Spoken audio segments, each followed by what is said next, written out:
కూర్చొని రమించిపోతూ ఉంటాడు. ఆయన బాహ్య ప్రపంచం పట్టదు. అప్పుడు వస్తుంది అమ్మవారు అక్కడికి చేరుతుంది.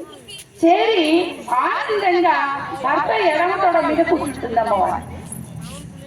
కూర్చోగానే మహా ఆనందపడిపోతుంది.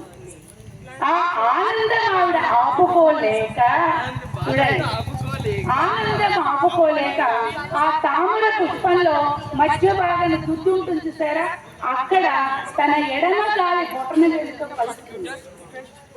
కదపంగానే బ్రహ్మాండమైన అమృతం పుడుతుంది. ఆ అమృతం జాలు వారుతుంది. నీరైనా ఏదైనా కిందికే కారుతుంది కదమ్మా, అలా కిందికి జాలువారి మన యొక్క ఆజ్ఞ, విశుద్ధి, అనాహత, మణిపూర, స్వాధిష్టాన, మూలాధార మొత్తం తడిపి ఎప్పుడైతే అమ్మవారి మనల్ని అలా తడిపేసిందో చాలు, మనకి అంతకన్నా కావాల్సిందే. చాలా ఆనంద రస ప్లావితలమైపోతాం మనం. అందుకే అమ్మవారిని మనం వేడుకుంటాం. ఏమని వేడుకుంటాం?